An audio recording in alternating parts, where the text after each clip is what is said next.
Hi guys, இந்த video எதை பற்றினது அப்படின்னா 10 சைக்கலாஜிக்கல் ஃபேக்ட் ஆஃப் மென்.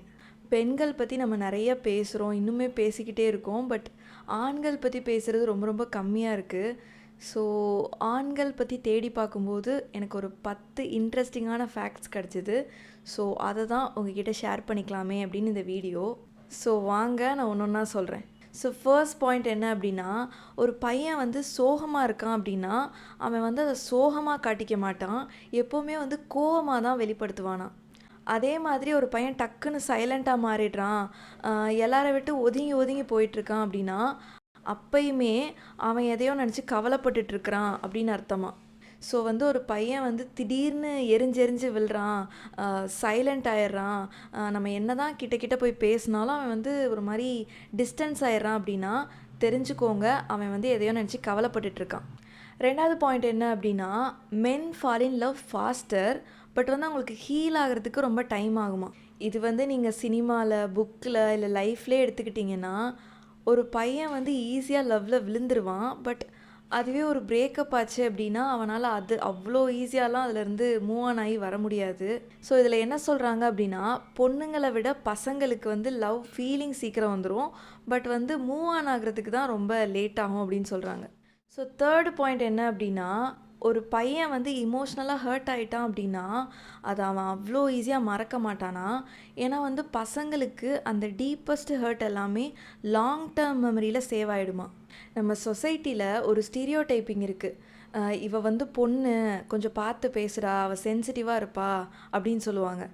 இதுவே ஒரு பையன் அப்படின்னா அவன்கிட்ட சும்மா பேசலாம், அவன் வந்து எல்லாத்தையும் டேக் இட் ஈஸியாக எடுத்துப்பான் அப்படின்னு ஒரு ஸ்டீரியோ டைப்பிங் நம்ம சொசைட்டியில் இருக்குது. பட் இந்த பாயிண்ட்டை பார்க்கும்போது என்ன தோணுதுன்னா, யாராக இருந்தாலுமே பார்த்து பேசுங்க, யாரையுமே வந்து இமோஷ்னலாக ஹர்ட் பண்ணாதீங்க. ஃபோர்த்து பாயிண்ட் என்னென்னா, பொதுவாகவே பொண்ணுங்களை விட பசங்க ரொம்ப கம்மியாக தான் பேசுவாங்க. இதுக்கு காரணம் வந்து அவங்களுக்கு பேசுகிறதுக்கு எதுவும் இல்லை, அவங்களுக்கு வந்து ஷேர் பண்ணிக்க இஷ்டம் இல்லை அப்படிலாம் கிடையாதான், அவங்களுக்கு வந்து பேசுகிறதுக்கு வார்த்தைகள் கிடைக்காது அப்படின்னு சொல்கிறாங்க. ஃபிஃப்த்து பாயிண்ட் என்னென்னா, அம்மாவோட பாசம் விசிபிளாக தெரியும், பட் அப்பாவோட பாசம் வந்து அந்த மாதிரி விசிபிளாக தெரியாது. என்ன காரணம்னா, அப்பாக்கள் வந்து அவங்களோட பாசத்தை வார்த்தைகளில் சொல்ல மாட்டாங்க, எப்போவுமே ஒரு ஆக்ஷனில் தான் காட்டுவாங்க. இது ஏன் இந்த அப்பாக்கள் மட்டும் இப்படி இருக்காங்கன்னா, பொதுவாக ஆண்களே இப்படி தான், அவங்களுக்கு அவங்களோட பாசத்தை வந்து வார்த்தைகளில் சொல்ல தெரியாது, எப்போவுமே வந்து ஆக்ஷனில் தான் காட்டுவாங்க. நான் ஆறாவதாக சொல்ல போகிற பாயிண்ட் வந்து ரொம்ப ரொம்ப இம்பார்ட்டண்ட்டான ஒரு பாயிண்ட்டு. ஏன்னா இப்போ வரைக்கும் ஒரு பையனால் அவ்வளோ ஈஸியாக அழுதுற முடியாது. ஏன்னா ஒரு பையன் அழுகிறத இப்போ வரை ஜட்ஜ் பண்ணுற ஒரு சொசைட்டியில் தான் நம்ம வாழ்ந்துட்டுருக்கோம். யோசிச்சு பாருங்களேன், அவன் அழுகிறதும் கிடையாது, அவன் வந்து ஷேர் பண்ணிக்கிறதும் கிடையாது. இதனாலேயே பொண்ணுங்களை விட பசங்களுக்கு தான் இந்த தனிமைன்ற ஃபீலிங் வந்து நிறையா இருக்குது அப்படின்னு சொல்கிறாங்க. மென்னோட லோன்லினஸ் பற்றி இப்போ நம்ம பேச ஆரம்பிச்சிட்டோம், ஆனால் அதுக்கு இதெல்லாம் தான் காரணம் அப்படின்றத தெரிஞ்சுக்கோங்க. 7th பாயிண்ட் என்ன அப்படின்னா, ஒரு பையன் வந்து எப்போ அதிகமாக ஸ்ட்ரெஸ் ஆகுறான் தெரியுமா, எப்போ வந்து அவன் சம்பாதிக்கிறது அவன் ஃபேமிலிக்கு பத்தலை, அவனால் அவனோட ஃபேமிலிக்கு ப்ரொவைட் பண்ண முடியல, இல்லை வந்து அவன் இன்னும் சம்பாதிக்கலை, அந்த சிச்சுவேஷன் தான் ஒரு ஆணுக்கு வந்து அப்படி ஒரு அழுத்தத்தை கொடுக்குதான். இதனாலே பசங்களுக்கு வந்து பேஷன், ட்ரீம் அப்படின்னு இருந்தாலும் அவங்க வந்து ஃபேமிலிக்கு ப்ரொவைட் பண்ணணுமே அப்படின்னு சொல்லிட்டு அவங்களுக்கு பிடிக்காத வேலையாகவே இருந்தாலும் அதுக்கு போயிடுறாங்க. 8th பாயிண்ட் என்ன அப்படின்னா, ஒரு பையன் வந்து அவனோட இமோஷனை முடிஞ்ச அளவுக்கு சப்ரெஸ் பண்ண தான் பார்ப்பானா, எப்போவுமே வந்து வெளியே காட்டணும் அப்படின்னு நினைக்க மாட்டானா. இது ஏன் அப்படின்னா, நம்மளோட இமோஷனை வெளியே காமிச்சா எங்கே நம்மளை வீக்குன்னு சொல்லிடுவாங்களோ அப்படின்னு அவனுக்கு பயமாக இருக்குமா. ஸோ வந்து அவனுக்கு இந்த ஒரு தாட் இருக்கிறதுனால தான் அவனோட இமோஷன்ஸை வந்து அவன் வெளியே காட்ட மாட்டான். ஸோ வந்து 9th பாயிண்ட் என்ன அப்படின்னா, ஒரு ஆணுக்கு வந்து மற்றவங்களுக்கு ஹெல்ப் பண்ணுறதுக்கு அவனுக்கு ஓகே, பட் வந்து ஒரு ஹெல்ப்பை ரிசீவ் பண்ணிக்கிறது வந்து அவனுக்கு அன்கம்ஃபர்டபுளாக இருக்குமா.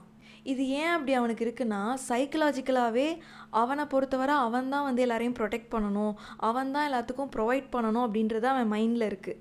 ஸோ வந்து எல்லாருக்கும் நம்ம தான் ப்ரொவைட் பண்ணணும், நம்ம தான் எல்லாருக்கும் ஹெல்ப் பண்ணணும் அப்படின்னு நினச்சிட்ருக்க இவனுக்கு நம்ம ஒருத்தவங்கள்ட்ட போய் ஹெல்ப் கேட்குறது அப்படின்றது வந்து நம்ம பாரம் ஆகிடுவோம் அவங்களுக்கு அப்படின்னு பயந்தே அவன் யார்கிட்டையும் ஹெல்ப் கேட்க மாட்டானான்.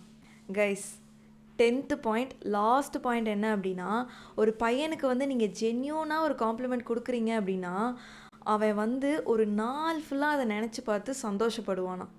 இது ஏன் அப்படின்னா ஒரு பாசிட்டிவான வேர்ட்ஸ் வந்து அந்த பையனோட மைண்டில் வந்து நம்ம நினச்சி பார்க்க முடியாத அளவுக்கு ரொம்ப நாளைக்கு வந்து இருக்கும் அப்படின்னு சொல்கிறாங்க. பொதுவாகவே நம்ம கேர்ள்ஸுக்கு தான் வந்து காம்ப்ளிமெண்ட் பிடிக்கும் அப்படின்னு நினச்சிட்ருக்கோம். அதனாலே வந்து நம்ம பசங்களுக்கு காம்ப்ளிமெண்ட்ஸே பெருசாக கொடுக்கறதில்ல. பட் பசங்களுக்கும் காம்ப்ளிமெண்ட்ஸ் பிடிக்கும். ஜென்யூனாக காம்ப்ளிமெண்ட் கொடுத்து பாருங்கள், அவன் ரொம்ப சந்தோஷப்படுவான். ஸோ அவ்வளோதான் கைஸ், வீடியோவோட எண்டுக்கு வந்தாச்சு. நான் சொன்ன இந்த 10 பாயிண்டில் உங்களுக்கு எது ரிலேட்டபுளாக இருந்துச்சு, உங்களுக்கு எது ஆச்சரியமாக இருந்தது, இது இப்படி கிடையாதே, ரியாலிட்டியில் இது இந்த மாதிரி இல்லை அப்படின்னு உங்களுக்கு என்ன தோணுனாலும் அதை கமெண்ட் பண்ணுங்கள். நான் லாஸ்ட்டாக இந்த ஒரு விஷயம் சொல்லணும் அப்படின்னு நினச்சேன். ஒருத்தவங்கள வந்து நீ உன்னோட ஃபீலிங்ஸை வந்து வெளியே சொல்லாத அப்படின்னு சொல்கிறதெல்லாம் ரொம்ப ரொம்ப ஒரு அன்ஃபேரான விஷயம். இதுக்கு வந்து ஜெண்டர் பயாஸே கிடையாது. ஏன்னா ஃபீலிங்ஸுன்றது பொண்ணு பையன்னு எல்லாருக்கும் ஒரே மாதிரி தான் இருக்கும்.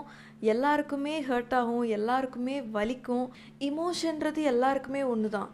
இதில் வந்து ஜெண்டர் பயாஸே கிடையாது. ஏன்னா நம்ம எல்லாருமே ஹியூமன்ஸ். நமக்கு வந்து நேச்சுரலாக நம்மளோட ஃபீலிங்ஸை எக்ஸ்ப்ரெஸ் பண்ணுறது அப்படின்றது நமக்கு நேச்சுரலாக வர ஒரு விஷயம். ஸோ ஒரு பையனை நீ ஒரு ஆண், அதனால் நீ எப்போவுமே ஸ்ட்ராங்காக இருக்கணும் அப்படின்னு சொல்கிறது வந்து சரியில்லை.